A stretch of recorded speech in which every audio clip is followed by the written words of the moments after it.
Como lo habíamos anunciado, estamos con Juan Andrés Roballo, prosecretario de la Presidencia de la República. ¿Cómo le va, Roballo? Buenas tardes. ¿Qué tal? Buenas tardes. Encantado. Gracias por haber venido. Con mucho gusto. ¿Cómo es la dinámica de trabajo diario en la Presidencia de la República y en el núcleo duro? Bueno, es bastante exigente. Es bastante exigente. Pero es maravilloso porque conjuntamente con los ministerios, con los demás organismos del Estado, se genera toda una dinámica de trabajo que uno después puede también ver cómo se materializa en la realidad. Entonces eso es fantástico, desde la concepción de los proyectos, de las ideas, y luego poder ver el proceso y la concreción es muy importante. Las dificultades también en la construcción y en el desarrollo es un desafío, pero siempre tiene un saldo muy estimulante que creo que es el alimento para mantener el ritmo. Usted es abogado, había sido legislador y estuvo en el Ministerio de Trabajo en el periodo pasado. Sí. Desde la presidencia me imagino que se ve el asunto político desde una globalidad bastante distinta, ¿no? Sí, es cierto que en el Parlamento también, pero de otro ritmo rol. Y de otro rol. Y en el Ministerio de Trabajo es verdad que está bastante concentrado en una cosa. Aquí uno tiene el panorama general. Y en un día uno puede estar tratando 10 temas diferentes, porque no solo son los temas de los ministerios, son los temas que están también, que dependen directamente de la órbita de presidencia. La política de drogas, se preside desde ahí, la política de drogas, el lavado, la Unidad Nacional de Seguridad Vial, el Sistema Nacional de Emergencia, la Agencia de Gobierno Electrónico. Son muchas cosas que les queremos dar un impulso fuerte, sobre todo en este periodo, y que exigen trabajo permanente, ¿no? ¿Hay horarios en ese trabajo? No. ¿Ni fines de semana, ni...? No. Pero eso es un problema de cada uno también. ¿Pero es posible ponerle horario y de lunes a viernes a un cargo así? Y hay gente que puede y me parece que es lo más sano y está bien. Yo no puedo. Yo no puedo. El presidente es un científico, es un hombre ordenado y además tiene la experiencia de ya haber sido presidente durante un periodo, lo cual me imagino que facilita mucho las cosas. Sin duda. Pero levanta el teléfono y llama. Sí, claro. El presidente es una persona muy metódica. Claro. Y como tú decías, muy ordenado, hasta científico en eso. Entonces el tratamiento de los temas tiene esas características también. Y eso a quienes nos desempeñamos junto a él nos facilita notablemente. A los que tenemos formación humanística nos complica un poco a veces los científicos. Puede ser. Pero me parece que lo más rico es amalgamar todo eso. Claro. Eso es lo más rico porque uno va aprendiendo también. Además de ir cumpliendo con las tareas y con el nivel y la exigencia que el presidente ha impuesto, uno también va aprendiendo todo el tiempo. ¿Delega el presidente? Sí. El presidente está en todos los temas. Es un presidente que está en todos los temas. Pero los ministros trabajan con libertad y con confianza. Y en la Secretaría de Presidencia también trabajamos con libertad y con confianza. Pero hay una delegación sana, pero el presidente no se abstrae de ningún tema. Claro. Conoce, sigue, pregunta y toma decisiones todos los temas. Usted mencionaba algunas de las cosas que caen dentro de la órbita de la Presidencia de la República. ¿Son demasiados asuntos que están en relación directa a la Presidencia? Yo no sé si son demasiados o son pocos. Lo que me parece importante es si tienen que ser los que deben estar ahí. Me parece que ese es el análisis.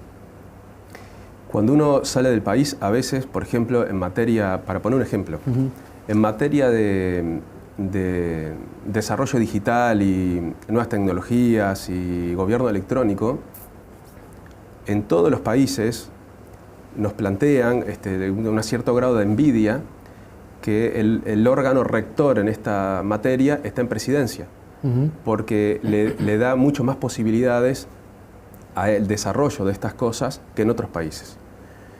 Es discutible, pero no, hoy, de acuerdo a las condiciones actuales, es ahí donde debe estar. También es cierto que hay algunas áreas que lo que se quiere es que maduren, que tomen músculo, y luego se transformarán, tendrán la institucionalidad que corresponda. Algunas nuevas, por ejemplo, ahora la Secretaría de Ambiente, Cambio Climático y Agua, que se acaba de votar en el presupuesto nacional. Sí. ¿Eso está destinado a ser un ministerio, por ejemplo? ¿O una secretaría dentro de un ministerio? Hubo alguna crítica sobre, bueno, no tiene por qué estar ahí, están los medios, se abstrae el control parlamentario, para nada, porque ahí no se sustituye nada, no se duplica nada.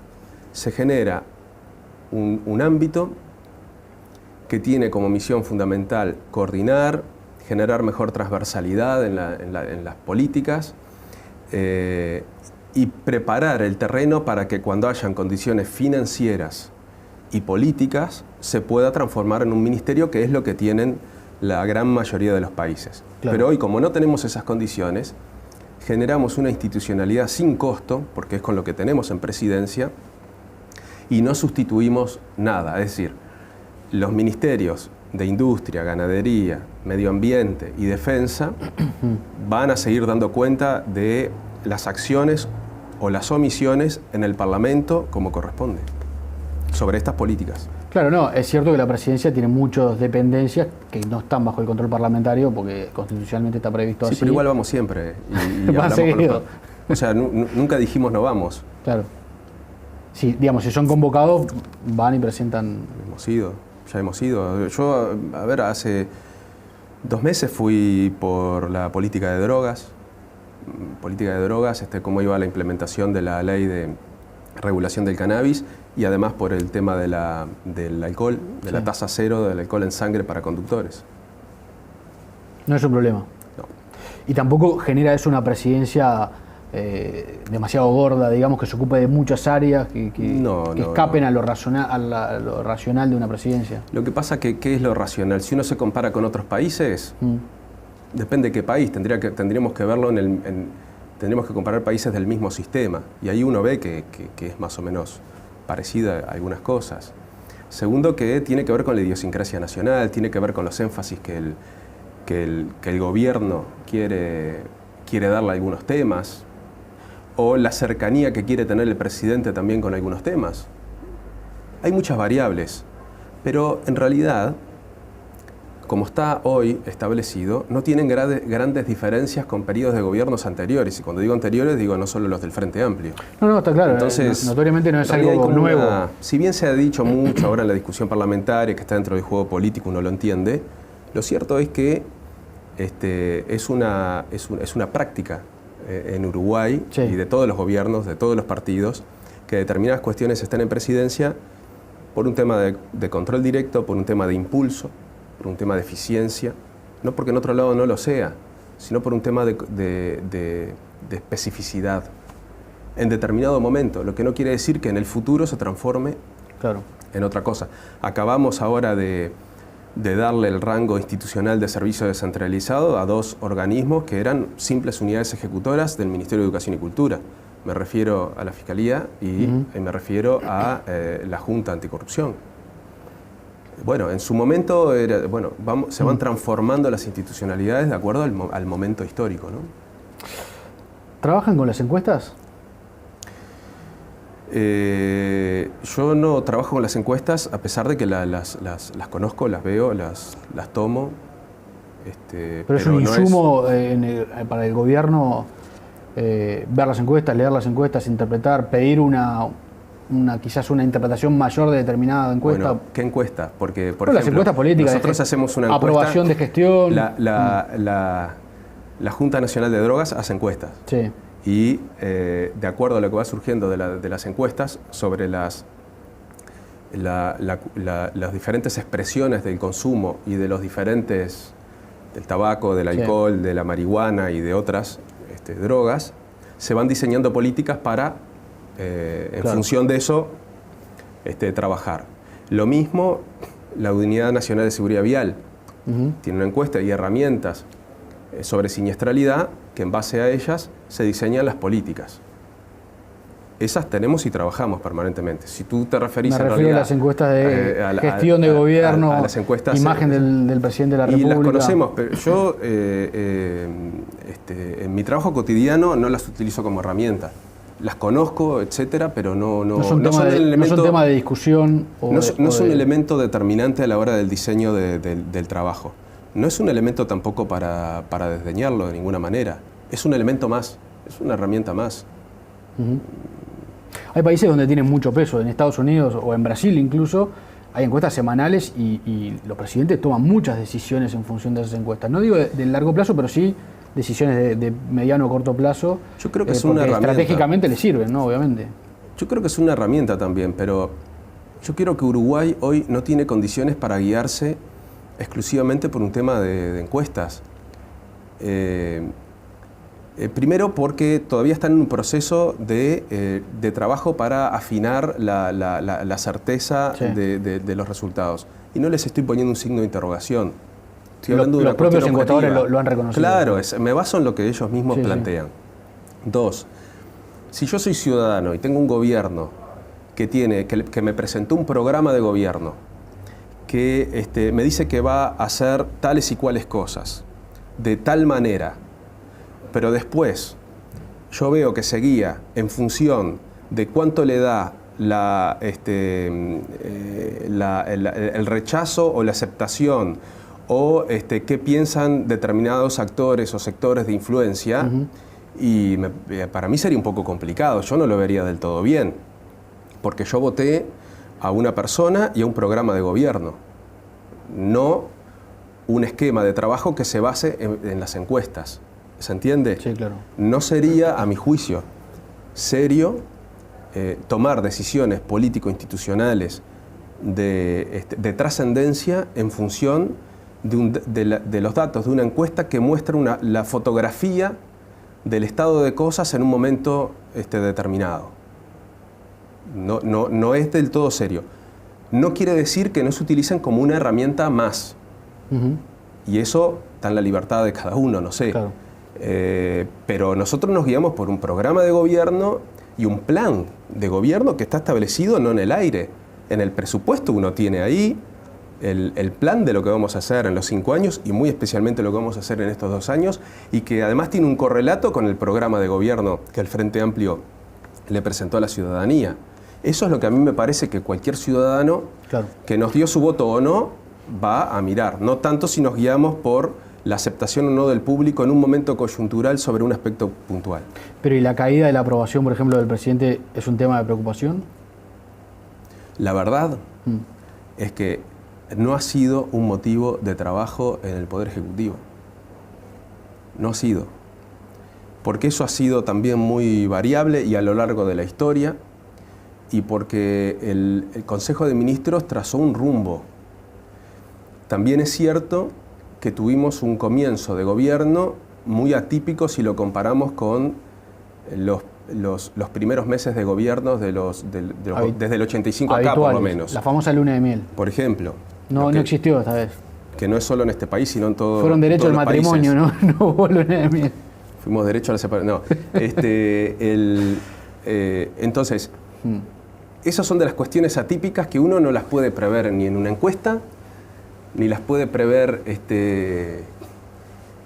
y tampoco puede andar torciendo el rumbo de las cosas en función de cuestiones que son...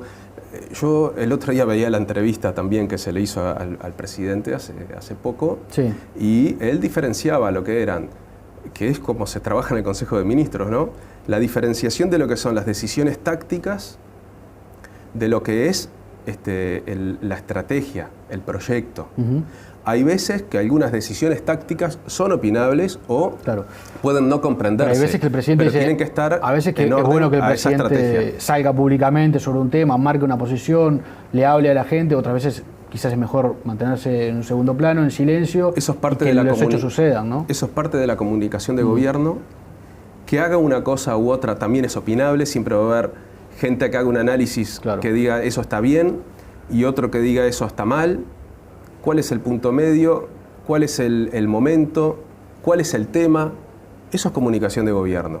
El presidente lo maneja muy bien. Lo que no hay duda es que todo es parte de un plan. No hay nada improvisado. Todo es parte de un plan. será opinable para la ciudadanía o los actores políticos. ¿Es un plan que ya está trazado o que se va trazando con la marcha del gobierno? El presidente trabaja en base siempre a una estrategia y un plan predeterminado, pero con la flexibilidad que tiene que tener un gobernante. Con la flexibilidad que tiene que ver un gobernante. ¿Dónde lo veo yo? En el Consejo de Ministros, en el diálogo con los ministros, en el intercambio con el Parlamento. Ahí se dan las flexibilidades necesarias. Claro. ¿Por qué no hubo luna de miel? Yo quizá no tengo la capacidad para hacer un análisis científico de eso. Pero político. Quizá el olfato político lo que me dice es que nosotros ingresamos al gobierno con un alto nivel de expectativa por parte de la población, con 2 gobiernos del Frente Amplio con un nivel de crecimiento interesante, con un nivel también de redistribución y de crecimiento con equidad también bien importante. Se generaron nuevas demandas. Los plazos son ya, y no estoy criticando nada de eso, es un dato de la realidad. Sí. Y entonces el gobierno tuvo que hacer frente desde el primer día, y el segundo día, y el tercer día, a la expresión de esas demandas fuertes, a diferencia de otros periodos en donde hay como una expectativa mientras se arma el presupuesto y mientras empieza el diálogo y se anuncian las primeras medidas. Es el segundo gobierno del doctor Tabaré Vázquez, es el tercer gobierno del Frente Amplio, como que venían muchas cosas también ya, no habían tantas expectativas en el sentido de ¿qué van a hacer? Claro. El doctor Tabaré Vázquez, todo el mundo lo conoce, lo que promete lo cumple y en el momento en que dice que lo va a cumplir... ¿Hubo que ordenar muchas cosas cuando se asumió el gobierno, digamos?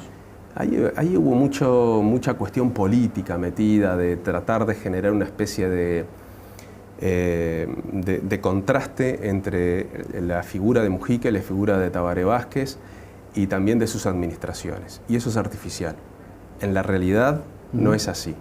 Siempre de un gobierno al otro se tienen que, sobre todo en el periodo de la transición y en las primeras medidas, se dan nuevos impulsos a las políticas. Y eso a veces requiere alguna reorganización, algún cambio de decisión o algo.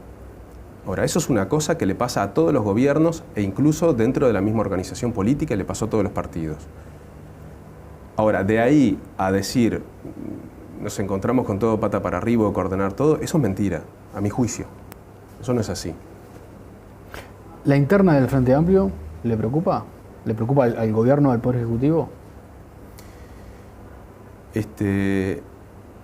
No sé en qué sentido lo decís tú. Bueno, los notorios enfrentamientos... Nos ocupa, más que nos preocupa, está bien, pero desde la perspectiva de la Presidencia de la República, gobernar con una interna caldeada del Frente Amplio no es lo mismo que gobernar con una interna del Frente Amplio unida bajo un mismo discurso y apoyando... Por ahí yo no te quiero responder con preguntas porque sería un atrevido, pero para precisar bien eso habría que ubicarlo bien. ¿Por qué? Porque si tú me decís que para eso te basás en los cruces que se dan entre algunos actores en la prensa, puede parecer una cosa. Si yo te digo que analicemos el presupuesto y lo que quedó en el presupuesto, no tenemos ningún problema. ¿Se entiende? Porque todos los sectores acompañaron el proyecto, el proyecto se enriqueció en el Parlamento, porque el presidente le dijo tanto a la bancada de gobierno como a la bancada de la oposición, el proyecto no va a tapa cerrada, yo respeto el trabajo parlamentario, hicimos el mejor esfuerzo, acá va lo que nosotros entendemos que debe ser. Pero los legisladores son los que ahora deciden, ahora decidieron... Y el chiporroteo político no genera... Y en las reasignaciones se respetó lo que es el programa de gobierno del Frente Amplio, que incluye a los legisladores y al Poder Ejecutivo. Entonces, en ningún momento estuvo en peligro el presupuesto. En algún momento se mostró como que existía una posibilidad de ese tipo. Nunca estuvo en peligro el presupuesto. ¿Pero por qué? Pero hubo declaraciones que tuvieron cierta contundencia política. El MPP sacó en determinado momento un comunicado donde dijo nosotros vamos a cambiar el presupuesto en el Parlamento y le vamos a reasignar a la educación los fondos que no le da el Ejecutivo. Y se hizo. Y lo dejó por escrito.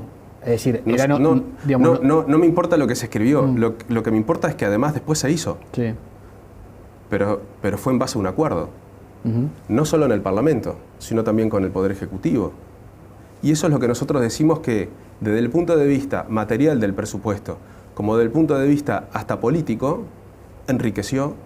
¿Por qué enriqueció? Porque hubo discusión política, cada uno expuso lo que pensaba y cada uno tuvo la flexibilidad como para poder llegar a un acuerdo sobre el fondo del asunto. Y la educación sigue siendo, el Poder Ejecutivo dijo, la prioridad número 1 es la educación. Y en el Parlamento siguió siendo la educación. Y el sistema de cuidado es lo mismo, y la infraestructura lo mismo, y la salud lo mismo, y la seguridad lo mismo, y la descentralización lo mismo. Hubieron reasignaciones, hubo chisporroteo. Somos una organización política diversa, sí. Pero no perdió, y lo demostró en este presupuesto, no perdió su seña de identidad fundamental, que es la unidad. ¿Y no lo dejaron solo al presidente en el decreto de esencialidad? ¿En qué sentido? Salió todo el Frente Amplio a criticarlo. Todo no. Los que hablaron lo criticaron, quizás hubo algunos que no se expresaron a favor. Me parece que en estas cosas hay que analizar las expresiones y los silencios, o todas las expresiones también. Pero eso en realidad... Hubo legisladores de todos los sectores del Frente Amplio que lo criticaron. No, de todos no. ¿De cuál no? Revisalo, pero no, yo no voy a andar haciendo un análisis de esos acá. Yo puedo nombrar a los que yo entrevisté, pero Maía estuvo sentado acá, por ejemplo, y lo criticó, y es de Asamblea Uruguay. El MVP lo criticó orgánicamente. Está bien. El principal crítico es el presidente. El presidente no tenía ganas de andar... Sin duda que no le debe haber gustado. Mandando un decreto de esencialidad. Esperó todo lo que pudo, cumplió con lo que anunció. Luego, nunca se cortó el diálogo.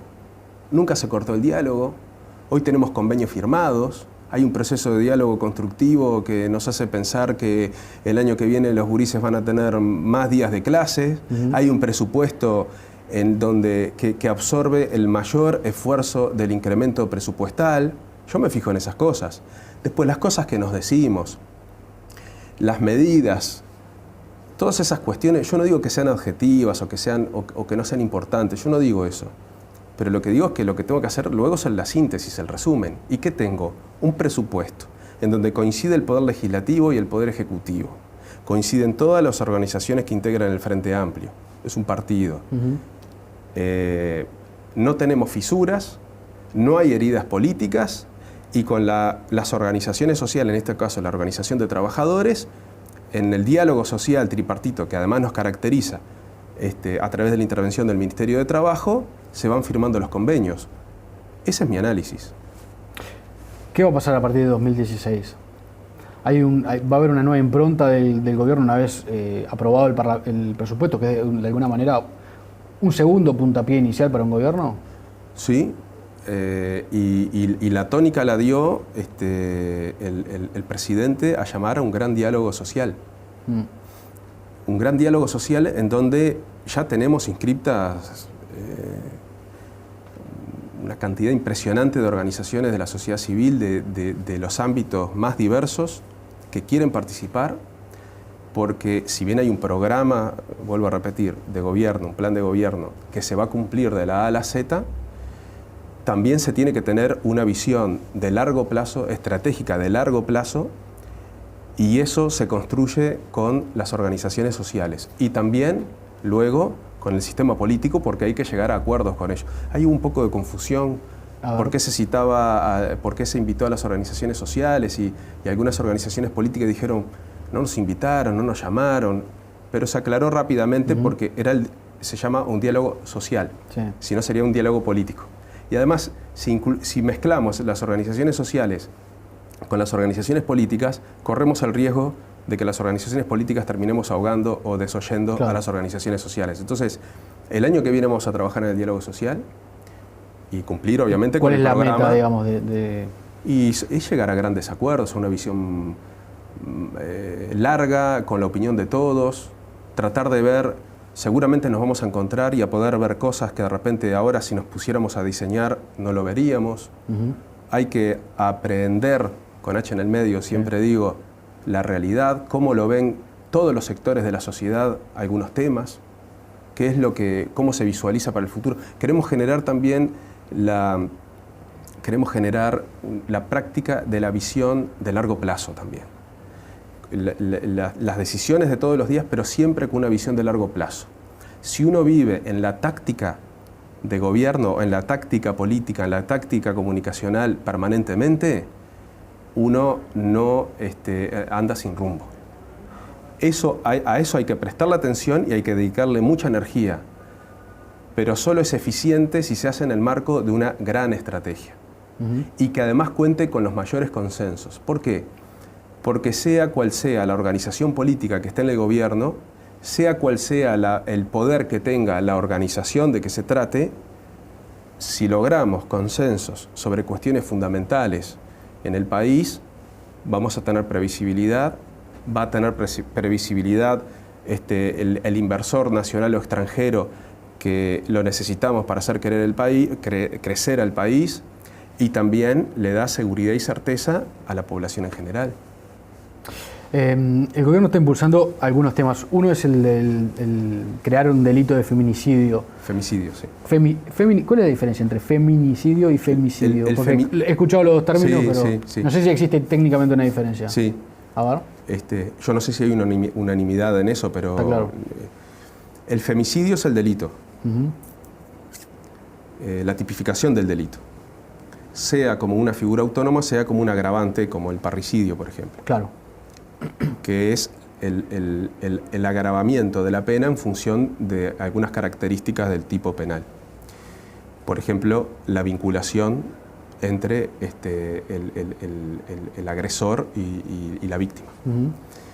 El feminicidio se trata más de lo que sería una política. Por ejemplo, si nosotros tuviéramos una situación en Uruguay en donde en este marco de grave de afectación de la vida humana de las mujeres a manos de sus parejas, de sus esposos, sí, el vínculo que sea, el Estado fuera prescindente, no hiciera absolutamente nada, entonces estaríamos en una situación de una política feminicida. ¿Por qué? Porque hay una política de Estado que acompaña esa violencia basada en género, en este caso contra la mujer. Es decir, una cosa mucho más amplia. Está claro. Puse un ejemplo, tiene otros componentes. Ahora, entonces es un delito de femicidio, que sería un delito particular o sería un agravante dentro del delito de homicidio. Bueno, la mayoría de los técnicos y de los organismos del Estado que han participado en esta discusión entienden que desde el punto de vista técnico lo mejor es que sea que el femicidio sea un agravante, igual que el parricidio. Claro. Que sea un agravante, pero con nombre y apellido, porque ahora voy a una cosa que me parece importante. También hay organizaciones, por eso hemos demorado 2 o 3 días más en definir, porque quisimos escuchar a todas las organizaciones. A partir del anuncio que hizo el presidente de la República, varias organizaciones nos pidieron entrevistas porque querían dar su opinión sobre el paso que íbamos a dar. Claro. Entonces preferimos escuchar, a pesar de que había un cierto consenso, nos pareció que que correspondía, era importante escuchar a las organizaciones, sobre todo algunas que entendían que debía ser un delito autónomo, que debía ser una figura igual que la del homicidio, parecida a la del homicidio, pero autónoma. Con sus características. Entonces nosotros con responsabilidad las escuchamos y lo estudiamos, porque de nada, si no lo voy a estudiar o no lo voy a considerar, entonces lo digo de antemano. Claro. Eso llevó porque lo tenemos que estudiar, lo tenemos que informar y lo tenemos que socializar. En principio, pero en principio sigue siendo la figura más aceptada desde el punto de vista técnico y desde el punto de vista político, el femicidio. Y ese elemento de ninguna manera es menor, pero más importante es, sobre todo, el mensaje, el mensaje político, institucional, el mensaje a la sociedad sobre el llamado de atención de una realidad que nos golpea, que es chocante y que tiene que haber una reacción de la sociedad y del Estado. Bien. Hay quienes dicen y tiene un cierto grado de razón, de que la respuesta meramente penal no es suficiente, sin duda que no es suficiente, ya lo creo que no es suficiente. Y por eso toda la inversión y todo el trabajo que se está haciendo en materia de prevención, los anuncios que ha hecho el Ministerio del Interior, incluso la visibilidad del tema y la transparencia del tema, con las encuestas, con dar la información. Eso es parte de la política. Eso pone a Uruguay en una situación muy particular, digamos, es un tema que está arriba de la mesa, lo cual es muy bueno. Las cifras son realmente alarmantes y a veces salen algunos voceros o militantes del tema y dicen, bueno, Uruguay está en esto, es de los índices más altos del mundo. Sí. ¿Es así o es que en Uruguay están todas las muertes registradas por esa causa, lo cual es bueno naturalmente, pero eso aumenta en los ratings? Bueno, yo no tengo elementos para hacer ese segundo análisis. Claro. Me quedo con lo primero. Tengo cifras altas, o aunque tuviera una persona, claro, me obliga como Estado y como sociedad, como integrante de la comunidad, a tener una reacción propositiva, de construcción de una cultura diferente, pero en lo inmediato también a prevenir todas estas situaciones. Y una de las herramientas, una de ellas, sí, son estas señales. Y hay algunas críticas en ese sentido.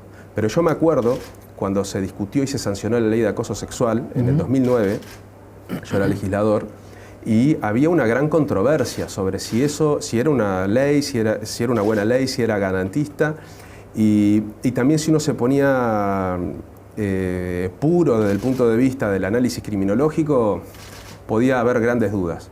Ahora, después me tocó aplicarla en la Inspección General de Trabajo.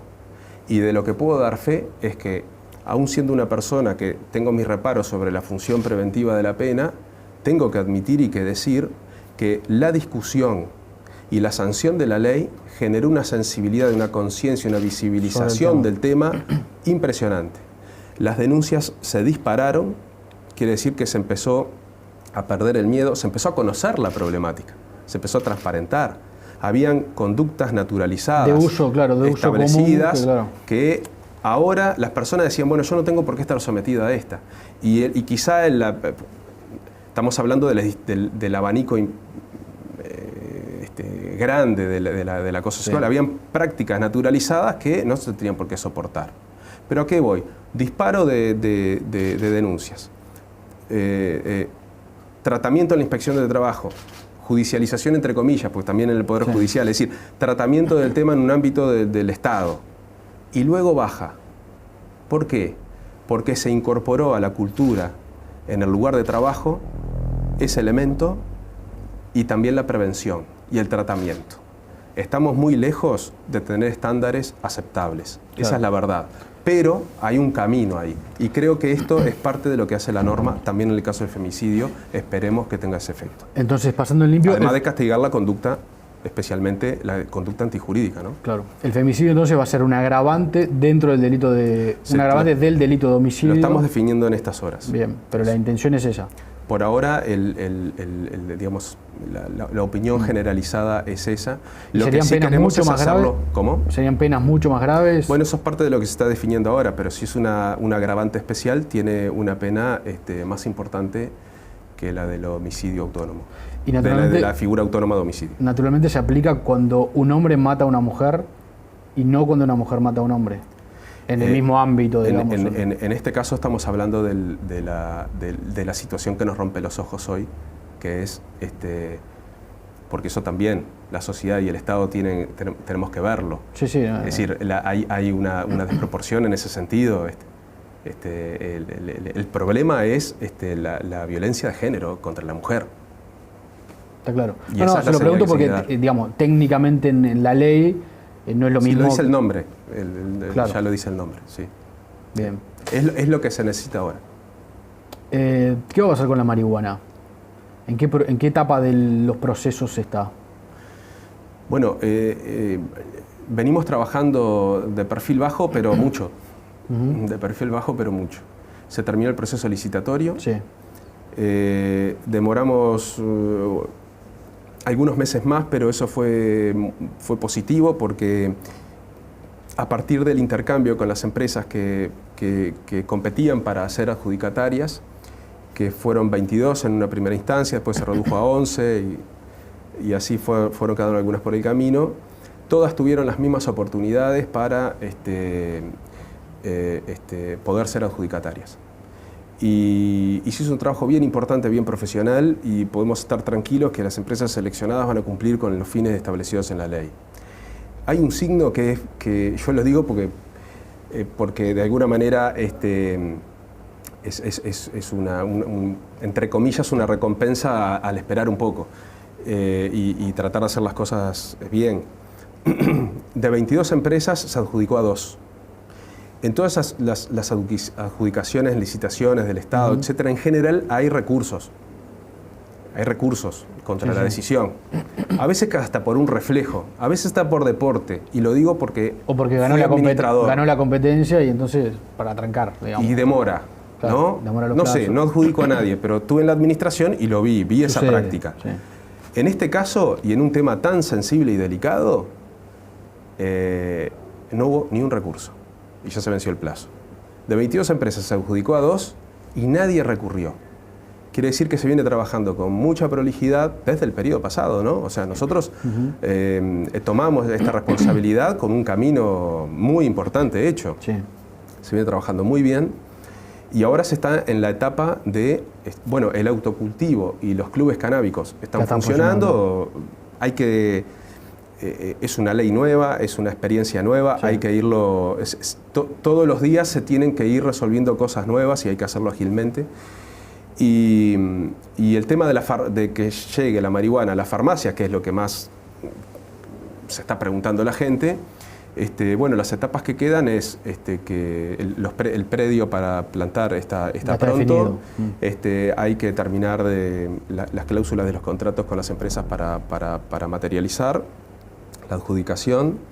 Se están resolviendo algunas cuestiones vinculadas a cuestiones de software y de fortalecimiento del IRCA, que empieza una nueva etapa. De hecho, en el presupuesto se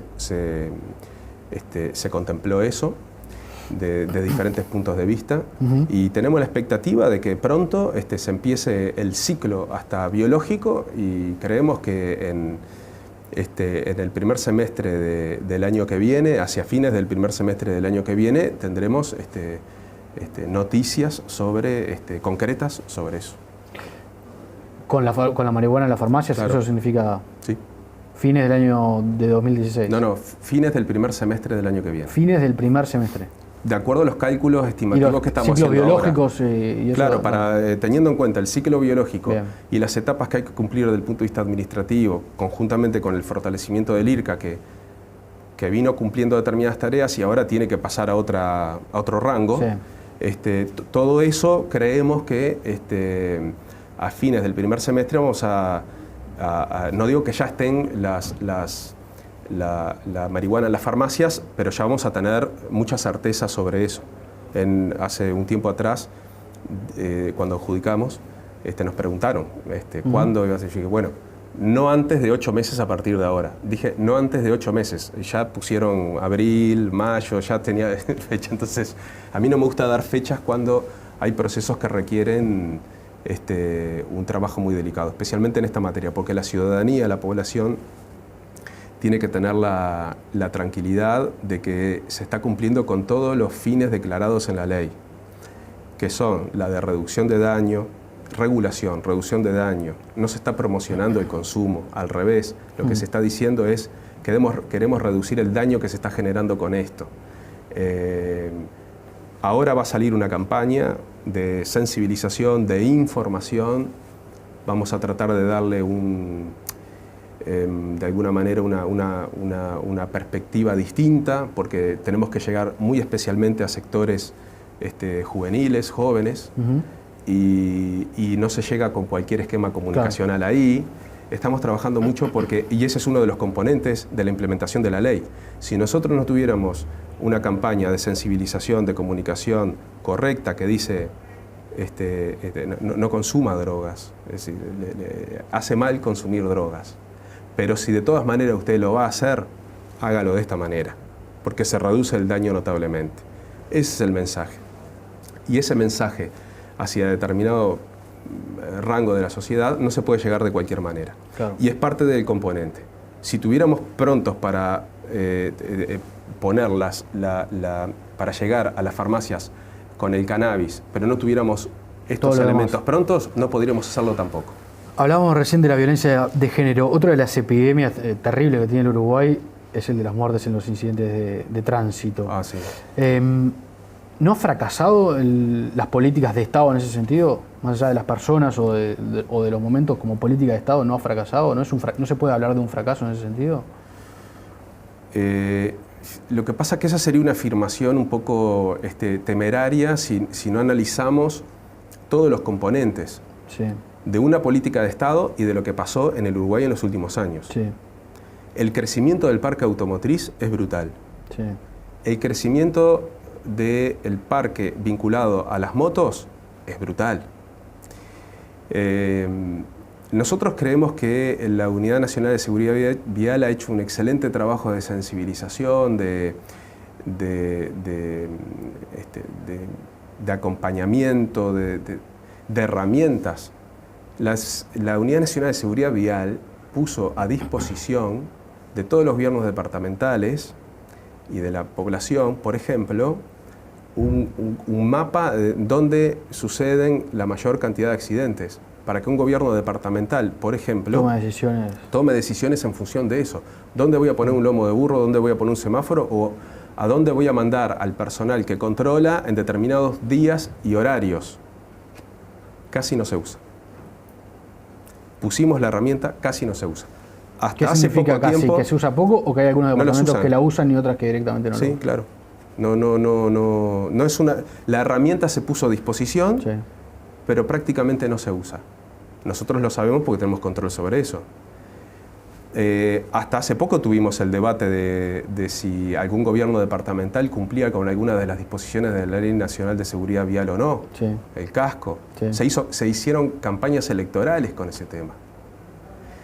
Entonces, ¿es un problema de políticas de Estado que pone todos los recursos y todas las políticas disponibles, o es un problema cultural en donde el Estado y esas políticas tienen que dialogar con eso y hay que construir mensajes diferentes y hay que llegar de otra manera? Claro. Ahora, naturalmente que oponerse a una política como la del uso del casco es indefendible.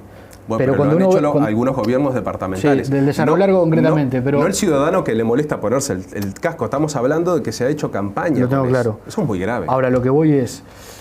y es el Estado. Es parte del Estado. El problema de las muertes por no uso de casco en ese departamento, en Cerro Largo, en el número global es casi insignificante.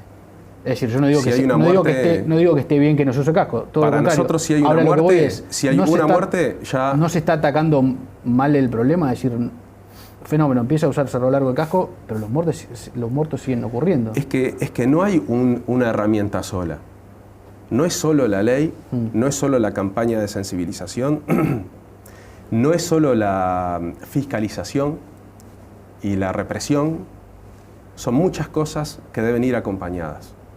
Si el problema que te decía recién, para no salirnos del mismo tema, si nosotros tenemos una política nacional consensuada, pero no logramos que algunos gobiernos departamentales se asocien, entonces no vamos a tener éxito. Si además no logramos generar determinada sensibilidad en la sociedad en general, especialmente en determinadas franjas etarias, tampoco.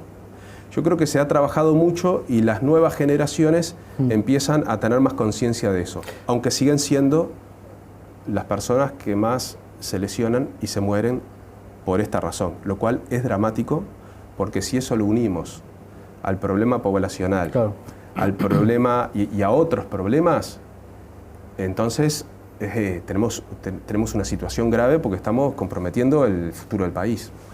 Además del componente ético, ¿no? Y bajar la tolerancia de 0,3 a 0, ¿cambia algo? ¿Suma a esa pelea o es una medida más comunicacional? Bueno, no, en todo caso política sería. Política. Ahora se está discutiendo en el Parlamento, sí, se está terminando de discutir la medida. En los 2 periodos anteriores se mandó una ley integral al Parlamento respecto al tema del alcohol, con algún capítulo vinculado a la siniestralidad y al tránsito. Los 2 proyectos no lograron naufragaron. Ahora se está trabajando en base a tomar cada tema, generar los consensos necesarios en el sistema político y en diálogo también con las organizaciones sociales y poco a poco irlo abordando. Este es uno de los que primero salió, generó consensos, se está votando en el Parlamento. La gente se da cuenta que entre el 0 y el 0,3, el que sale a tomar y a conducir igual, no cambia nada. También hay datos estadísticos que nos dicen que entre el 0 y el 0,3 pasan cosas. Hay un dato ahí objetivo. Y otra vez es una reacción propositiva del Estado, que además lo consensúa con organizaciones sociales y lo consensúa con el sistema político, para que se visibilice mejor una problemática que es grave y que requiere que esté en la mesa, en las reuniones, en la conversación y el efecto del alcohol en sangre cuando se conduce y el riesgo potencialmente grave de tener un accidente, lesionarse, morirse o lesionar y matar a otra persona. ¿Pero deben ser las leyes factores herramientas de educación? Tienen un componente educativo muy importante, especialmente algunas. Es una discusión ya por eso. Que me retrotrae a cuando estudiamos la criminología crítica europea y latinoamericana. ¿No es educar mediante la sanción? No. Eso sería así si el Estado dijera: no tengo unidad nacional de seguridad vial, no hago una campaña de comunicación y lo único que voy a hacer es sacar esta ley y multar. Ahí sí sería algo irracional. Es un componente más de una política compleja que tiene varios mecanismos. Esto que genera discusión y que además objetivamente impide que un conductor transite con algo de graduación alcohólica que le baja las posibilidades de manejarse, es decir, la percepción, le afecta la percepción, le afecta la manera de conducir. Entonces ahí ya hay un descenso de nivel de posibilidades de accidente, de siniestralidad. Claro. Además pone el tema sobre la mesa. Uno ve, al igual que con el tabaco, uno empieza a ver en los grupos sociales no tomo porque no porque yo manejo. O, por ejemplo, en grupos juveniles, yo lo he visto directamente, como uno no toma, porque es el que lleva. Sí.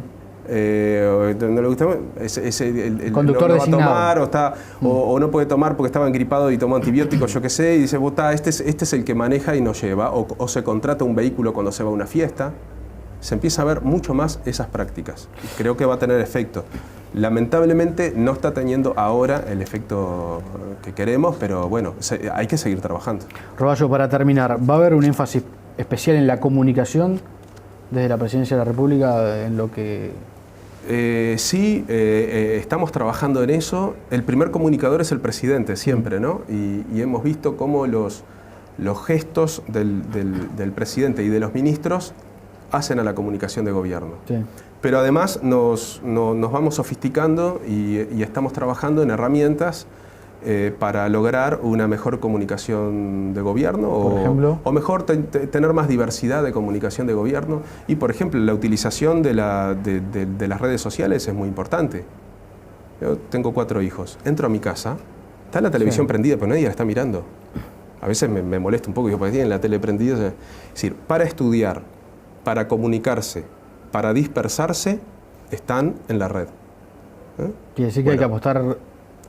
No únicamente, pero hay que llegar de otra manera a las redes sociales. ¿Pero en qué están pensando? ¿Twitter, Facebook? Ya Presidencia tiene Twitter, tiene su cuenta, sí. Tiene la Secretaría de Comunicaciones, medio de comunicación, pero vamos a sofisticarnos no en la utilización de las herramientas, pero nos vamos a sofisticar más en el mensaje, a ver, ¿cómo en los mensajes. Por ejemplo, si yo quiero llegarle a un adolescente, a un joven, le quiero decir qué efecto tiene el alcohol en sangre y los riesgos a los que se expone al conducir un vehículo en esa situación, no puedo salir yo con cara seria diciéndole vos tenés mucho riesgo de morirte el fin de semana porque vas a tomar alcohol y vas a conducir. Eso no funciona. En cambio, o por ejemplo, cuando hay consumos tempranos, a veces que adolescentes, chicos, niños casi, que de repente ya empiezan a consumir alcohol. ¿Qué hacen los gurises hoy? Están en las redes, tenemos que estar en las redes. ¿Qué hacen en las redes? Buscan información, absorben información cuando se les presenta de determinada manera. Los jueguitos, las aplicaciones, algunas muy sencillitas, muy básicas, ¿no? Hay algunas que uno ve que dice, ¿qué gracia tiene esto? Son muy básicas. Y ahí está todo el mundo, ¿no? Jugando. Bueno, por ejemplo, una aplicación en donde una aplicación, ya estoy haciendo un adelanto, hay una aplicación que es una especie de pelota que uno la va manejando con el dedo. Pero cuanto más determinados puntos tenga, que es graduación alcohólica, menos la controlo y más infracciones cometo en el juego y más puntos pierdo. Eso un gurí se va a colgar a jugar, pero está absorbiendo el mensaje de acuerdo al el efecto de la graduación alcohólica en sangre, cuánto le afecta. Es decir, no solo que le afecta, sino cuánto y qué es lo que puede pasar. ¿Se entiende? Sí, perfecto. Eso es una de las cosas. Las otras las vamos a ver dentro de poco. Y el presidente que digamos, tiene una habilidad política para comunicar que es reconocida, ¿también tiene que ayornar su manera de comunicación o creen que, digamos, que no entra en esta etapa? No, son cosas complementarias.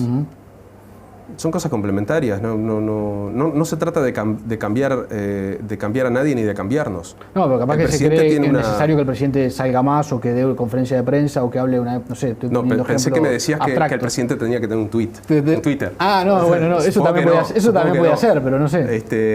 Hay presidentes que lo tienen, ¿no? En eso hemos visto comunicación de otro tipo bastante agitada. De jefes de Estado que yo no lo querría para Uruguay. Eso no está en los planes.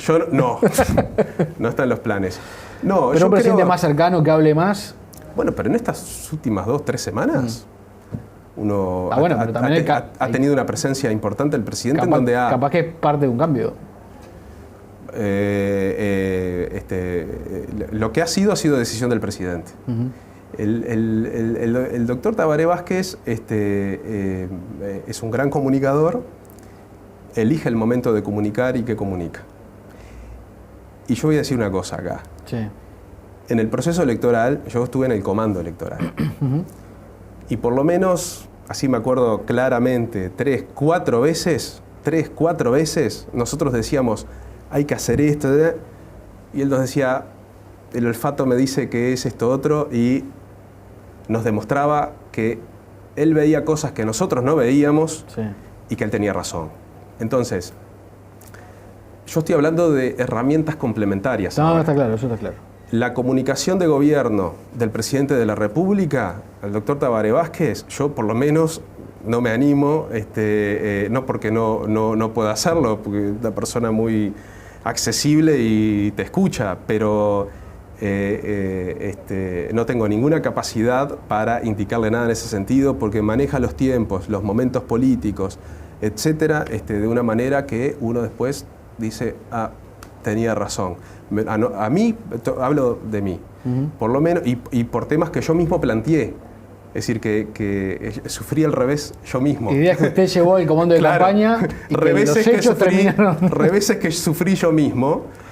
Cosas de decir, en vez de ir allá, vamos a ir acá y no invirtamos tanto en esto, sino que invirtamos más tiempo acá. Y él nos decía así, en la quinta campaña me está diciendo que es esto. Y después... Era eso.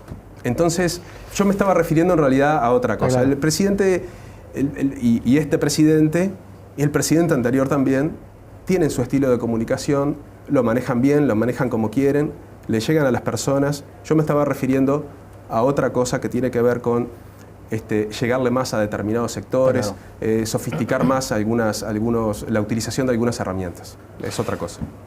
Roballo, muchas gracias por haber venido. Con mucho gusto a las órdenes, encantado.